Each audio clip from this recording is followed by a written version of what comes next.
श्री राधे राधे। भक्तों, देवर्षि नारद जी महाराज भक्ति सूत्र में भागवत प्रेम और भगवान की प्राप्ति दोनों के लिए मुख्यतस्तु महत्कृपैव ऐसा बोलते हैं।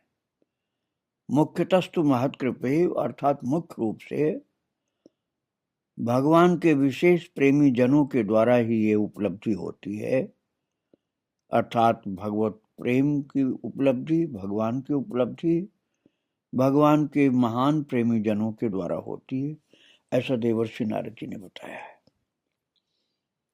और अब यही घटना होने जा रही है राजा प्रताप रुद्र के साथ।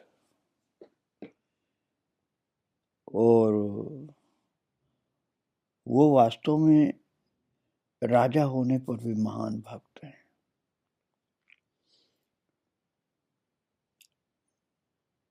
बहुत अधिक घबरा रहे थे कि मुझे भगवान और उनका प्रेम नहीं मिल पाएगा क्या।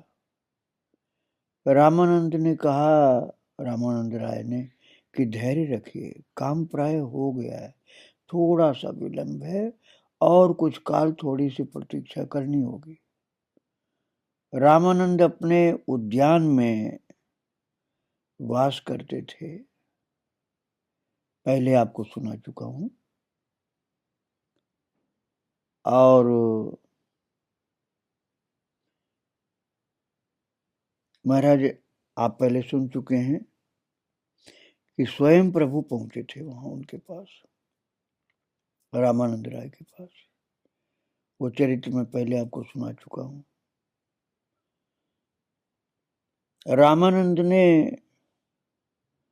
राजा के कल्याण के लिए मन में सोच लिया था, और रामानंद के ऊपर तो संपूर्ण कृपा थी महाप्रभु की।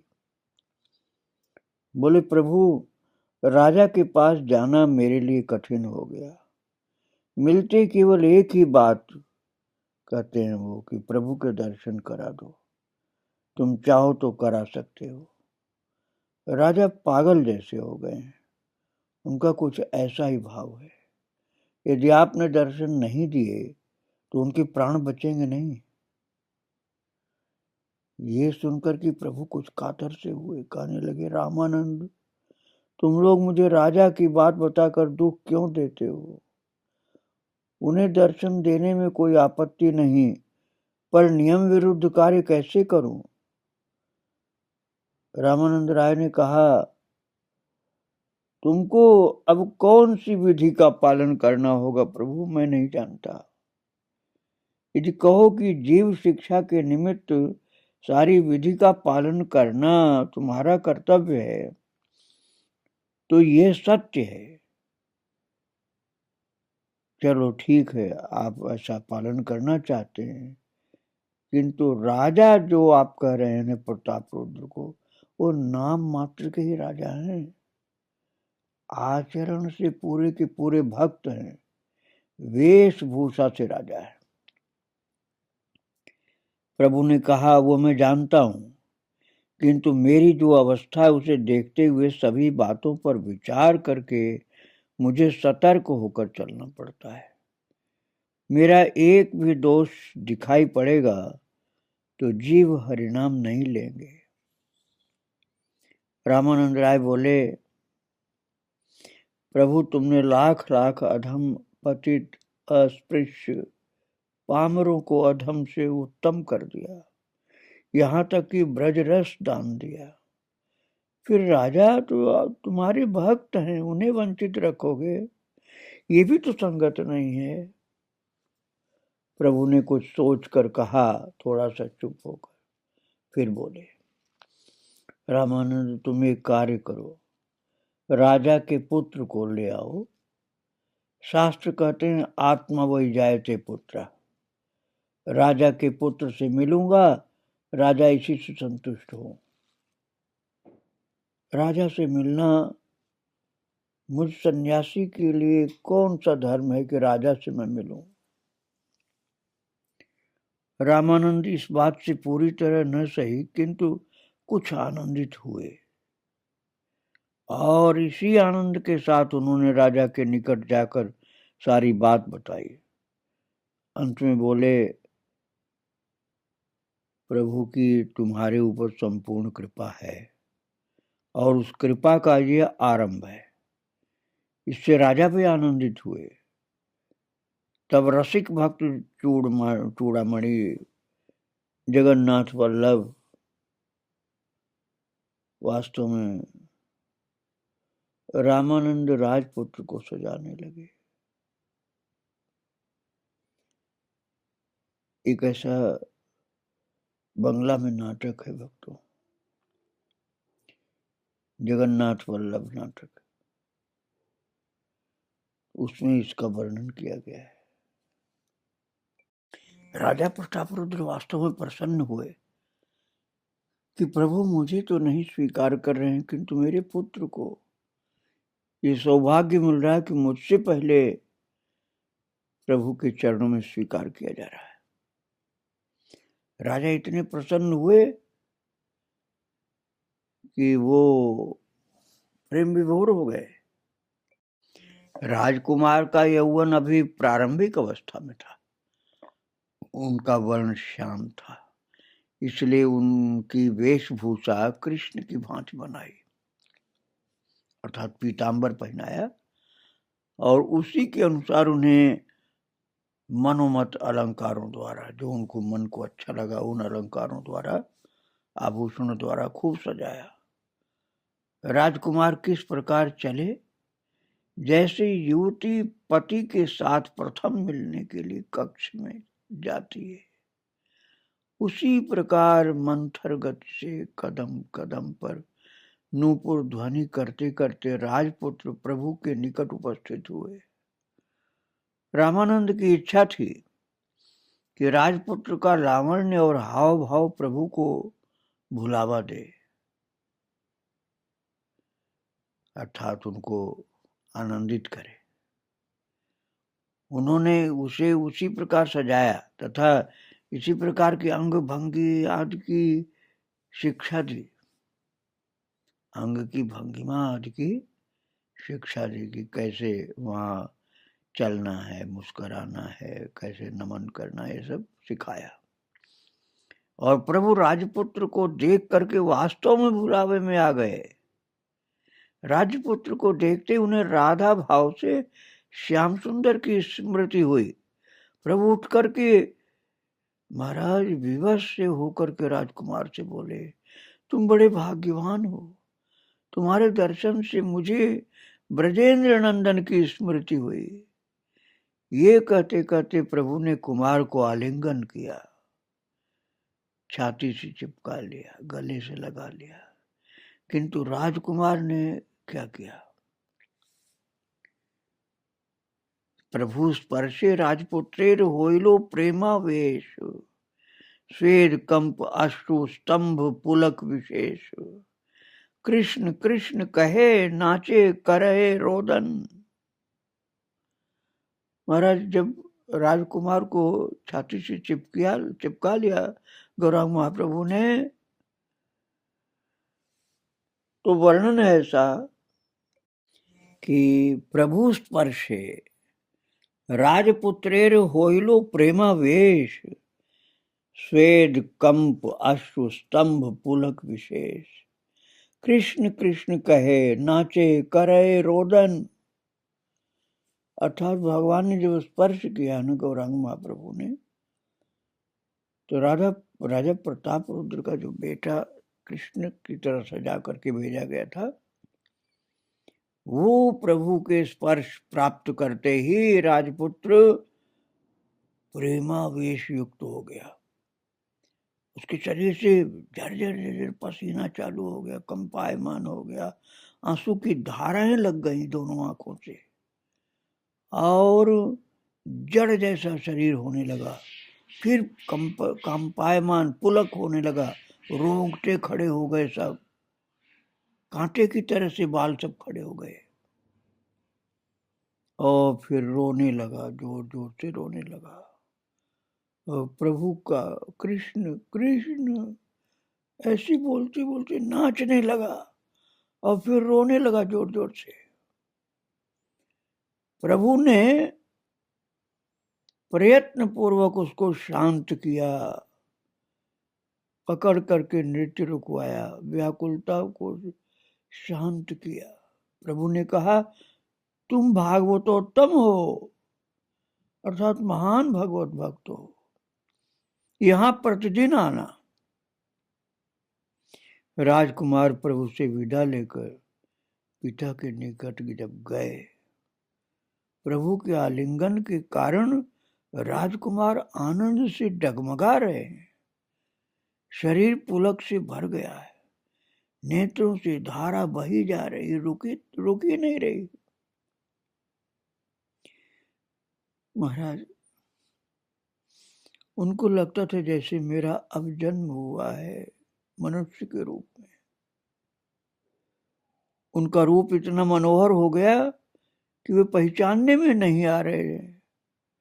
राजपुत्र की दशा देख करके राजा ने आनंद से विह्वल होकर पुत्र को छाती से चिपका लिया और पुत्र को आलिंगन कर राजा ने उसी आनंद का अंश प्राप्त कर लिया। राजा को लगा, महाप्रभु ने इसको छाती से चिपकाया, उसका कुछ आनंद मुझे भी मिल जाएगा। चिपका लिया छाती से राजा ने बेटे को।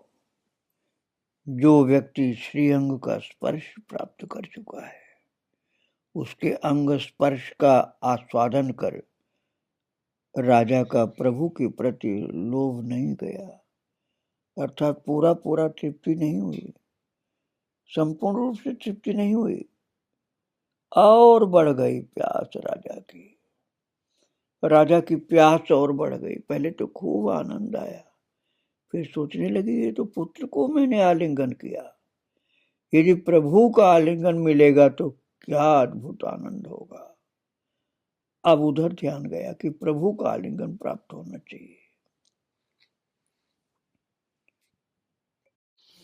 तो महान भक्त रामानंद राय की कृपा से प्रताप रुद्र को इतना लाभ तो मिल ही गया कि उनके बेटे को गौरांग महाप्रभु ने छाती से चिपकाया और ये भी कहा कि तुम भागवतोत्तम हो, अर्थात तुम महान भगवत भक्त हो। राजा के पुत्र को ऐसा कहा प्रभु ने, उसको संभाला है। उसकी जो अद्भुत प्रेमावेश की दशा थी, उस दशा से सामान्य स्थिति तक पहुंचाया है और प्रतिदिन आने के लिए आदेश दे दिया कि तुमको प्रतिदिन आना है। कितना भाग्य हुआ राजा के बेटे का। राजा इस बात को सोच सोच कर आनंद विह्वल हो रहे हैं और बेटे को गले से लगा करके उनको लगता है महाप्रभु की कृपा प्राप्त हो रही। भक्तों, अब मैं आपको थोड़ा सा नवद्वीप की बात सुनाना चाहता हूँ। नवद्वीप अर्थात जहाँ प्रभु का जन्म हुआ था, प्राकट्य हुआ था, वहां की बात ये थी कि नीलाचल अर्थात जगन्नाथपुरी से नवद्वीप ये समाचार पहुंचा कि नवद्वीप के चांद अर्थात निमाई दक्षिण देश भ्रमण करके स्वच्छंद भाव से नीलाचल प्रत्यागमन कर अब नीलाचल में रह रहे हैं। ये संवाद सची के घर पहुंचा। सची माता ने सुना, विष्णु प्रिया ने भी सुना कि अब जगन्नाथपुरी में रह रहे हैं। दूत ने प्रभु प्रदत्त महाप्रसाद सची के समक्ष रखा और घोर वियोगानल में उत्तप्त सची और विष्णु प्रिया अमृत के सागर में जैसे पहुंच गए। वे 2 वर्ष स्वप्न की भांति दुख सागर में बहती रही। ये संवाद सुनते ही कि नीलाचल में प्रभु रहने लगे हैं, उनका दुख का सागर सूख गया और सुख का सागर हिलोरे मारने लगा। निमाई मेरे घर नहीं आया, सच है, पर वह है भली प्रकार से है। यही सची का आनंद है। और मेरे गौरांग समुद्र के किनारे नृत्य करके अब नीलाचल वासियों को सुख दे रहे हैं। शत शत लोगों का उद्धार हो रहा है। ये विष्णु प्रिया का आनंद है। भक्तों, जब दुख होता है तब लगता है कि इसका कोई प्रतिकार नहीं, लेकिन कई बार ये दुख ही सुख का आकर हो जाता है। ये जो भुवन मोहन दुर्लभ धन है, ये जो प्राणों से भी ज्यादा प्रियतम वस्तु है, वह इन लोगों को छोड़कर सन्यासी बनकर के वृक्षतलवासी हो गई है। इस बात को शची और विष्णु प्रिया प्रभु के प्रत्यागमन का संवाद सुनते ही भूल गए। पहले तो ये दुख था ना, माता को भी, विष्णु प्रिया को भी, कि पेड़ों के नीचे रहते हैं और कष्ट भी सहते हैं, भोजन आदि की व्यवस्था नहीं, ओढ़ने बिछाने की व्यवस्था नहीं। इस बात से दुखी होती थी माताएं, विष्णु प्रिया भी, सची माता भी। लेकिन जब ये सुनने को मिला कि वे दक्षिण देश से लौट आए और अब जगन्नाथपुरी में भक्तों के बीच में आनंद प्रदान कर रहे हैं, तो वो वृक्षतल वास करना और संन्यास के कष्ट ये सब भूल गई माता लोग। ये हुआ आश्चर्यजनक रंग कि दुख भूल गया, आनंद आ गया सबको।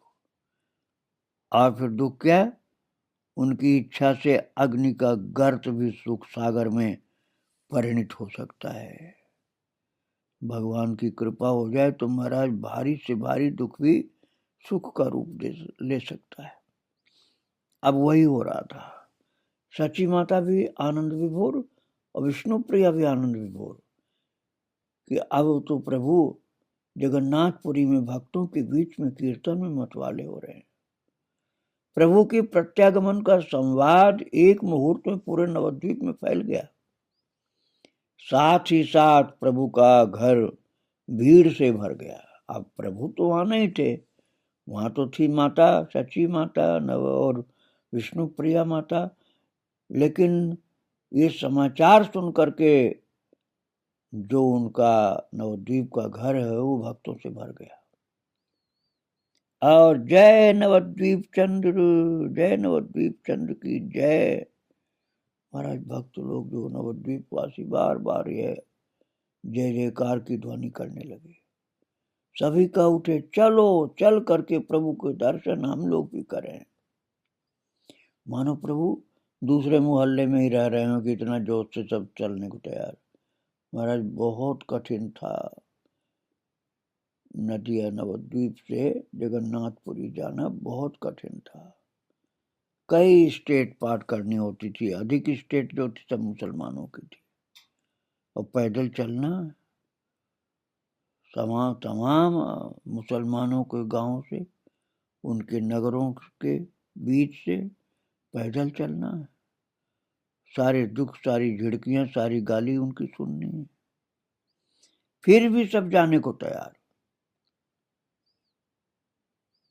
20 दिन का रास्ता था, खूब ज्यादा पैदल चलो सुबह से शाम तक, तब भी 20 दिन चलना पड़ता था।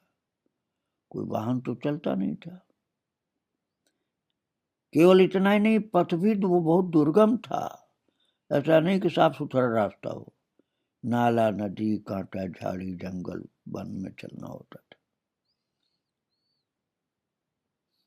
प्रभु ने जाते समय कहा था, मेरी अनुपस्थित में तुम लोग श्री अद्वैताचार्य का भजन करना। चलो सब वहीं चले, वे ही हम सबको ले जाएंगे। यही तय करके प्रभु के भक्तगण नीलाचल के दूत को, जो कि वहां से आया था समाचार लेकर के, उसको साथ लेकर के अद्वैताचार्य के घर शांतिपुर चल दिए। और वहां कुछ दिन महोत्सव हुआ। श्री अद्वैत अन्नदान को लेकर के महाराज कभी कातर नहीं हुए। इसके पश्चात उनका भंडारा रोजाना चलता था। इसके पश्चात सभी एकत्र होकर उनको आगे करके सची के घर आए। वहां पुनः महोत्सव आरंभ हो गया। अब आप पैदल कभी यात्रा किए हो तब इस बात को समझ पाओगे।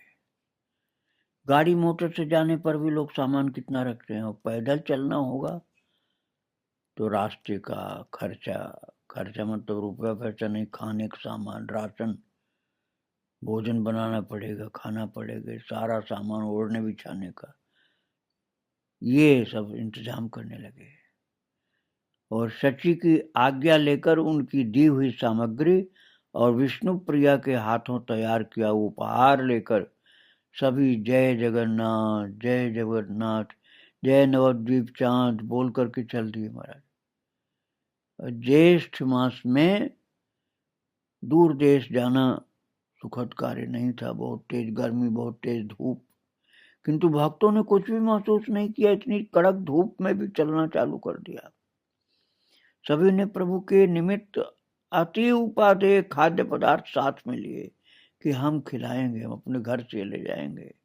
सबकी तैयारी है कि हमको महाप्रभु को ये खिलाना है। इसके अतिरिक्त अनेक लोग महाप्रभु की प्राण प्रिय संपत्ति मृदंग, करताल, मजीरा आदि ये भी ले गए। भक्तगण आ रहे हैं ये खबर फैल गई थी, सो राजा प्रताप रुद्र भक्त आगमन दर्शन करने के लिए गोपीनाथ को साथ लेकर के अट्टालिका पर चढ़ गए।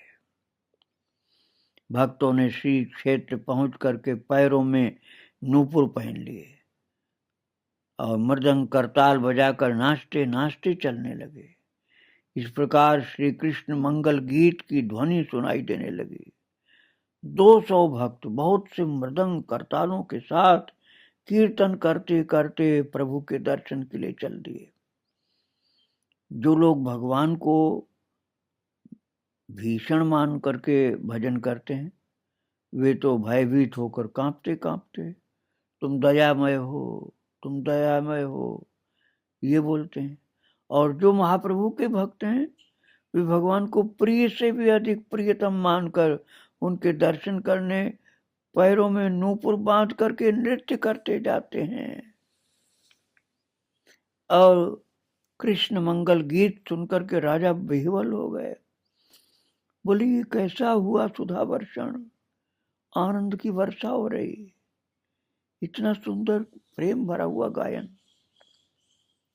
बात एक भी समझ में नहीं आ रही कि क्या गा रहे हैं, लेकिन भाव से आनंद हो रहा है। दूर से कहां से पता चले कि क्या गा रहे हैं, लाउड स्पीकर तो होता नहीं था, लेकिन उनका भाव देख करके आनंदित हो रहे राजा। गोपीनाथ ने कहा महाराज हमारे महाप्रभु ने जीवों को ये संकीर्तन रूपी संपत्ति दान की है। भक्तगण श्री मंदिर के सम्मुख आ गए, किंतु मंदिर में नहीं गए। मंदिर की दाईं ओर रखकर, मंदिर को अपने दाईं ओर रखकर था परिक्रमा करते हुए काशी मिश्र के घर की ओर चल दिए। यहाँ उन सब के सर्वस्व धन विराजमान थे गौरांग महाप्रभु। वे सब इस घर के समीप पहुंचे तो प्रभु अपने नीलाचल के संगी गण को लेकर के बाहर आए। इस समय प्रभु की उम्र 27 वर्ष थी। प्रभु का मुख आनंद से प्रफुल्लित था और कमल के समान नेत्रों से अश्रु प्रेम के आंसू चल रहे थे। 27 वर्ष से थोड़ा ऊपर हो गई थी उम्र उस समय भक्तों। और सभी का आंखों आंखों में मिलन हुआ है। सभी के नेत्र प्रभु के श्रीमुख पर और प्रभु के नेत्र उन सभी के मुखों पर। प्रत्येक को लग रहा है कि प्रभु मुझे ही देख रहे हैं और अपनी नयन भंगिमा द्वारा प्राणों के साथ मेरा आवाहन कर रहे हैं।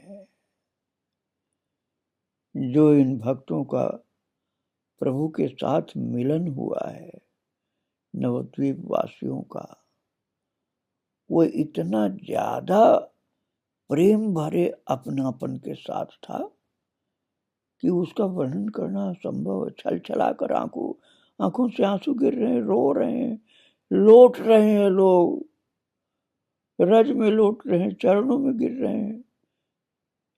और महाप्रभु परम कृपालु नवद्वीप वासियों को देखकर आनंदित होकर के उठा उठा करके छाती से चिपका रहे हैं। सबको आनंद विभोर कर दिया, सबके विरह संताप को दूर कर दिया। कितना प्यारा वो दृश्य है। इतने आस्थावान श्रद्धावान परम प्रेमी भक्त जो उनके नवद्वीप धाम से आए हैं, उनकी प्रेम भरी हुई वस्तुओं को प्रभु प्यार के कारण बहुत भाव से ग्रहण कर रहे हैं, अर्थात उसको खा रहे हैं। और भक्त लोग भाव विभोर हो रहे हैं कि हमारी लाई हुई चीज प्रभु ग्रहण कर रहे हैं, चरणों में पड़े हैं और प्रभु उनकी हर चीज का सत्कार करते हुए सम्मान के साथ ग्रहण कर रहे हैं। सबको आशीर्वाद की मुद्रा में देख करके करार विंद से स्पर्श भी प्रदान कर रहे हैं।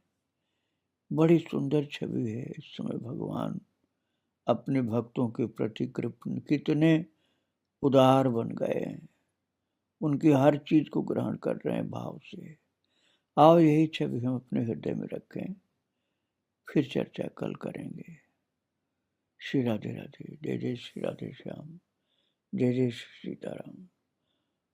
गौरांग महाप्रभु की जय। श्री राधे।